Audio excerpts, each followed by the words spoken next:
E você de casa pode interagir com a gente mandando aí sua pergunta no 45-9925-4747. Boa tarde, Larissa, tudo bem? Boa tarde, tudo jóia? Boa tarde a todos. Então, eu queria que você começasse até explicando pra gente um pouquinho, né, Larissa, como os filhos fazem que os pais vejam essas questões não resolvidas, porque a gente fala que isso aí a gente acaba carregando gerações para gerações, né? Então, como lidar com isso? Como trabalhar isso? Eu falo sempre que os filhos são faróis na vida dos pais. Então, eles trazem muitas dinâmicas, muitas coisas, que se o pai, se a mãe estiver um pouquinho consciente do movimento, ele vai perceber que é uma dor dele, que não é só uma dor da criança, que o comportamento da criança reflete algo em mim. E a forma com que eu lido com isso é que muda toda essa dinâmica, é que eu consigo, de fato, liberar o meu filho para que ele seja ele mesmo. E não somente uma repetição minha, ou do pai, ou dos avós, né? Ou até dos tios também, que a gente acaba carregando, né? A gente fala assim, ele é igualzinho o avô dele, ela é igualzinha a avó dela. É igualzinho o pai. Igualzinho o pai. Puxou o seu pai. É como se fosse uma ofensa, né? Tipo assim, bom, depende do jeito que fala também, né? Isso, exato. Pode vir de uma maneira muito amorosa, fortalecendo um comportamento positivo, né? Mas normalmente não é assim que vem, né? Tá vendo? Você é igualzinho seu pai. Ou o pai, né? Tá vendo? Tá fazendo igualzinho sua mãe. Mas assim, isso aí ele pode impactar, Larissa, assim, em vários momentos da vida dos filhos também, né? Tipo, essas comparações também, né? Com certeza. Por quê? Porque a criança, ela é pura de tudo. E tudo que a gente diz para ela, ela vai absorver de alguma forma. Então, aquela criança que ouviu, nossa, como você é chata, nossa, como você é chato, como você é insuportável, vai se tornar um adulto cheio de restrições. Porque lá no subconsciente dele está gravado que ele é chato, que ele é insuportável, né? Aí vamos falar dos cachos, por exemplo, né? Esse cabelo ruim. E fica gravado. Aí... Ou você é burro, você não sabe fazer. Exato. Porque às vezes não é de maldade. Antigamente se faziam bem mais. Agora as pessoas já estão um pouquinho mais conscientes sobre isso também, né? Mas a gente vê, antigamente a gente via que eles falavam assim, não de maldade, não era de maldade, mas tipo assim, você não sabe fazer isso, você não presta nem para fazer isso. Né? Exato. Então essas coisas assim vão marcando também. Isso, né? E marca. E quando eu falo sobre isso, eu gosto de deixar bem claro que não é sobre culpados. Os pais que falaram isso não são os culpados. A criança que ouviu e gravou no subconsciente dela, que hoje é um adulto cheio de restrições, cheio de dores, também não é culpado. O que aconteceu, aconteceu. Mas agora, como eu escolho lidar com isso? Né? Então, aquilo fez sentido lá atrás.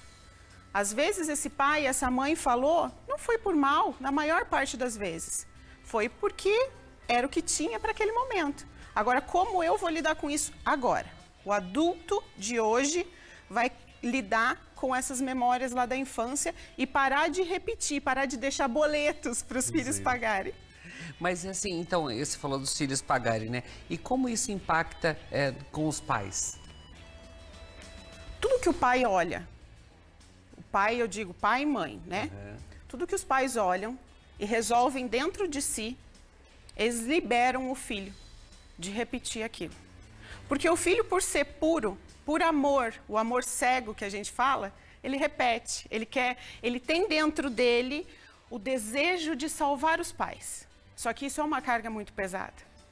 A gente não pode querer fazer isso. E a gente vê adultos ainda, né, querendo fazer isso. Adultos que não cuidam da própria vida, adultos com 40 anos dentro da casa dos pais, vivendo com os pais, né? Adultos que não vão para o mundo. Por quê? Porque sentem dentro de si a criança interior deles, que ainda precisa de cuidado, e eles repetem isso e não vão para o mundo. Mas assim, Larissa, e como tentar, como resolver então essas questões aí? Porque muita gente que deve estar ouvindo a gente ali, de repente está se enxergando nesse momento, né? Então, como trabalhar isso? Terapia. Terapia é essencial. Para quê? Para que eu me conheça e eu consiga identificar.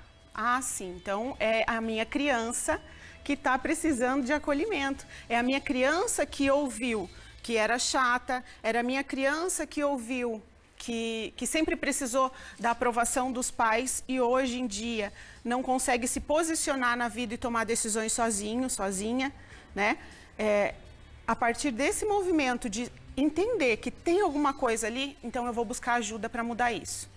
E daí de que forma? Tem diversas formas de olhar para isso, né? O acolhimento da nossa criança interior, ele é muito simples, mas é uma jornada. Ele não para nunca. Tem dia que eu vou querer deitar e chorar em posição fetal. E não, mas eu sei, como adulto que sou, que eu vou ali dar uma choradinha, mas eu vou levantar e vou seguir em frente. Tem até aquela coisa assim, que a gente fala quando a gente era pequena, você falava, você tem que comer, você precisa comer, come tudo. E agora já fala, não, você não pode comer tanto, para que você está comendo tudo isso? Você vai engordar, não sei o quê. As coisas invertem também, isso aí na mente da criança dá uma bagunça ali também, né? Fica confuso. A gente não sabe, pode ou não pode comer, devo comer, eu tenho que comer tudo ou só tenho que comer até passar fome? Então é muito confuso. Mas assim, durante o momento até da escolha da profissão, essas questões, Larissa, ela pode ter ligação também? Tem ligação. Por quê? Porque internamente, se eu não fui liberada pelos meus pais, eu vou ter uma tendência a querer realizar os sonhos deles. Então eu vou para uma formação que é o sonho dos meus pais, eu vou trabalhar numa área que era a minha mãe que queria trabalhar, eu vou fazer algo porque o meu pai queria que eu fizesse isso, e daí a gente se torna adultos frustrados. Por quê? Porque no final das contas eu não estou fazendo o que eu estou aqui para fazer. Eu estou fazendo e realizando algo pelos meus pais.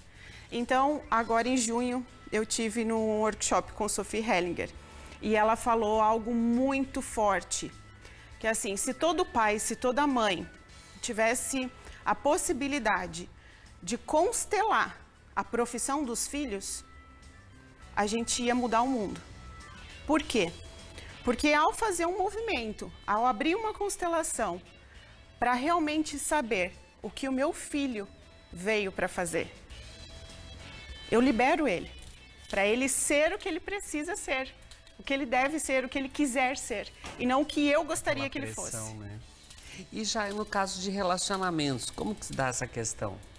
Os relacionamentos é tanto quanto e até mais forte. Por quê? Porque a criança está vendo como os pais estão lidando um com o outro, a relação deles, e é um modelo que está sendo criado na vida dela. Então ela está vendo como o pai trata a mãe, como a mãe trata o pai, e é assim ela vai projetar este modelo na vida adulta dela. Então aí vem algumas ressignificações necessárias para quê? O relacionamento dos pais é dos pais. Foi certo para eles, do jeito que eles escolheram. Mas eu posso fazer diferente. Eu posso escolher agora diferente. Eu não preciso ter um casamento igual, semelhante, parecido com o do meu pai. E por mais que às vezes a gente diga assim, não, mas o meu casamento é diferente. Aí a gente vai conversar um pouquinho e começa a ampliar esse olhar do relacionamento, a gente vê que não, que tem muitas semelhanças. E daí é nisso que vem o trabalho da terapia, para mudar esse jogo. Mas assim, quais as dicas que você poderia dar para essa construção dos filhos, né, sem tanta interferência das questões não resolvidas dos pais? Como trabalhar? A dica que eu adoro dar, e eu acho que é a principal, que os pais busquem terapia.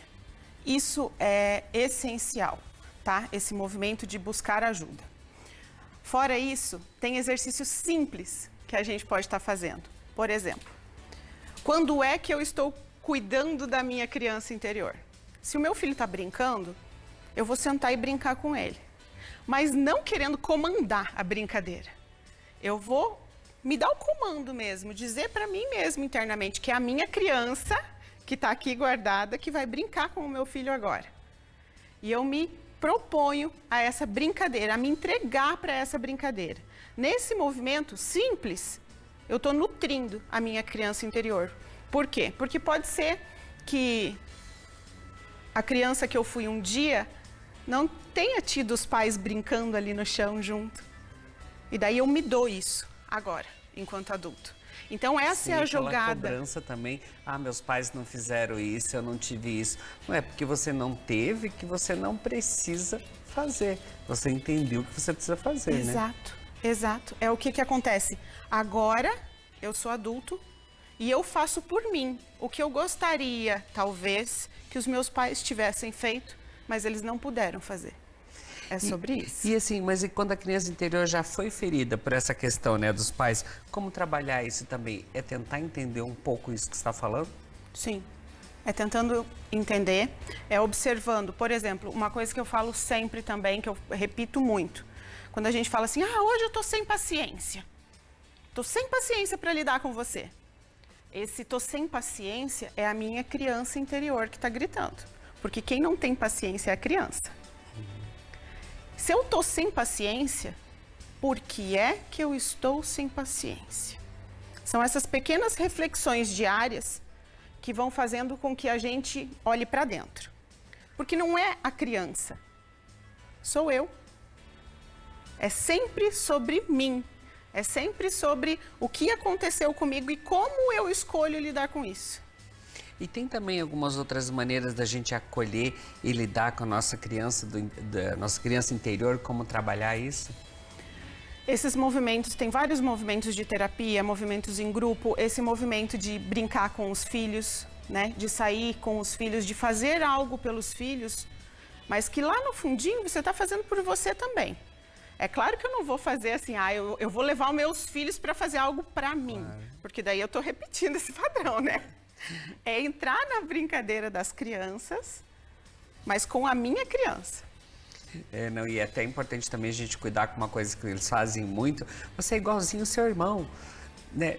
Comparando assim, essa comparação... que tem aquela coisa que é como maldade, né? Tipo assim, fala, nossa, mas meu irmão é ruim, ou eu tô sendo legal, é a mesma coisa. Ou o que eu percebo às vezes, esse irmão, ele fica tão grande que essa criança que ouve isso, que ouve que ela não é igual ao irmão, ou que o irmão é melhor que ela. Você tem que ser igual ao seu irmão. É muito longe.